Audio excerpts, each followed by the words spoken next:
Hey everybody, how's it going? Welcome back to Copper Jacket TV. So I haven't been this excited since probably 2004 when the Clinton ban sunsetted. We are about to go through a major golden era for the Second Amendment. We're talking about national reciprocity. We're talking about veterans' rights. We're talking about maybe losing the NFA altogether, or at least having some things removed from the NFA. This is extremely exciting. So let's talk about what's going on.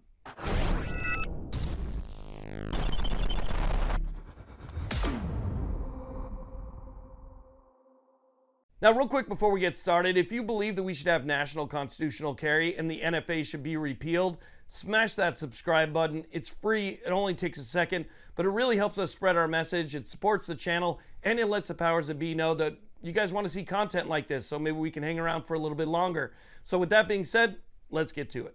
Okay, so let's go ahead and talk about what's going on here. So I made a video a couple days ago talking about how we could be living through the next big golden age for the Second Amendment. We have the White House, it looks like we have the House of Representatives, and we have the Senate. But the one problem, the one thing getting in the way were the three candidates that were vying for Senate Majority Leader. Now, I myself couldn't be any freaking happier that Mitch McConnell is gone. That guy was an absolute train wreck. He was absolutely terrible in the Senate. He voted for the Bipartisan Safer Communities Act, which was the biggest piece of gun control legislation to come out of the federal government in 30 years.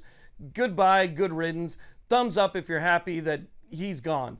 Now, again, we're still left with the problem of the three candidates that were vying for the position of Senate Majority Leader. Two of them were absolutely terrible for the Second Amendment. We have John Cornyn, who was one of the masterminds of the Bipartisan Safer Communities Act, so he's out. We have Rick Scott, who I just couldn't get behind because he's one of the people that helped bring red flag laws to Florida. And then we had John Thune, and he was actually pretty good on the Second Amendment. Now, after making that video, I decided to do a little bit more research on John Thune and what his beliefs are when it comes to the Second Amendment, because at the time he was in the lead to become Senate Majority Leader. Now, wake up today and find out that he was actually voted Senate Majority Leader. So we don't have to worry about Scott. We don't have to worry about Cornyn. John Thune is the new Senate Majority Leader. Now, with that being said, where exactly does he stand on the Second Amendment? Let's go ahead and take a look at that.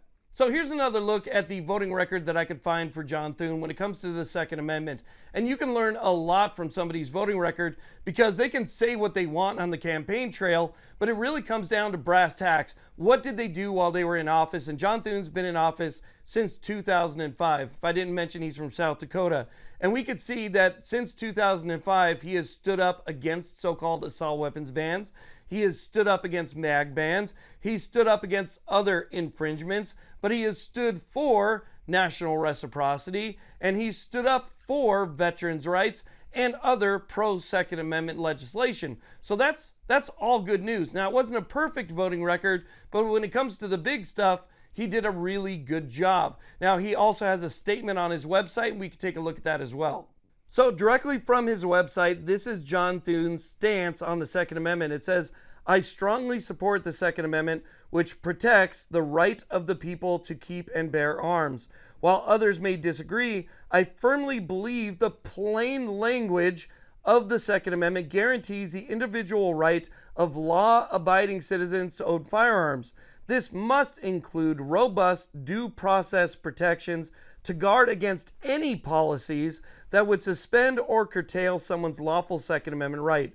Firearms have long been a part of the history and culture of South Dakota.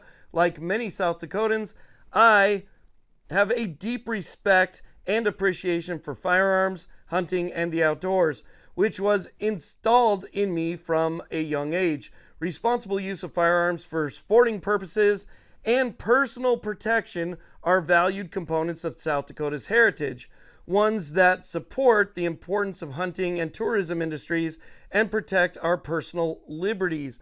I think that's kind of an important one, our personal liberties, which to me are different from self-defense or hunting. I believe that our personal liberties are at stake if we were to lose our Second Amendment rights.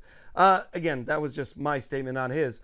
Now, the reason why it's so important to have somebody with John Thune's voting record as the Senate Majority Leader is because that's the person who's going to be pushing to get bills in front of the Senate, right? To make sure that they can actually make it to the floor for a vote. And if we have somebody who's against the Second Amendment, like John Cornyn has proven to us, then we have to worry about what's going to make it to the floor for a vote. Are we going to see the things that we want to see passed actually make it?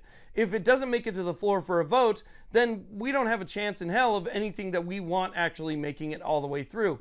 Not to mention making sure that we have the right judges in place so that we can actually win the cases that are currently existing in our court system as it stands right now. We have a lot of things that are on their way to the Supreme Court. We have a lot of cases that are at the district court level, at the appellate court level. And if we can get some changes in the judges that we're seeing, we could see some massive new swings, a pro-Second Amendment swing in some of the appellate courts or even the district courts across the country. I mean, take a look at the Ninth Circuit Court of Appeals. There's a lot of people that are about to age out in the Ninth Circuit Court of Appeals, and if we could see some new judges be appointed to the Ninth, you could see some major changes coming to some states like California, Oregon, Washington. I mean, this is more important than I think a lot of people really understand. We are talking about the Supreme Court. We're talking about rights across the country. Having somebody like this who's able to confirm judges and do it quickly is a huge win. Now, obviously, nothing is for sure, right? We still need somebody to sponsor the bills. We still need somebody to bring that legislation forward so that it can be voted on. We still have to make sure that we can get the votes in both chambers so that it can make it up to the president's desk. We still need to make sure that he's going to actually sign them. We still need to make sure that a lot happens. But at least for now, we have some really good news. And again, it's another step in the right direction to what I think is going to be an incredible 4 years. And again, when it comes to the Supreme Court and other judges, when they're placed on the bench, we could be looking at some wins in the future, even after this administration is gone. So I'm very hopeful. I think that we're going to see some really great things happen. If it doesn't come to fruition, then obviously we have some stuff to fight back against still. But again, I'm trying to remain optimistic here. While nobody is perfect, especially any politician, this is still good news in my book. So I wanted to let you guys know about that. I want to thank you all very much for watching. I really do appreciate it. Please like, subscribe. Have a great day.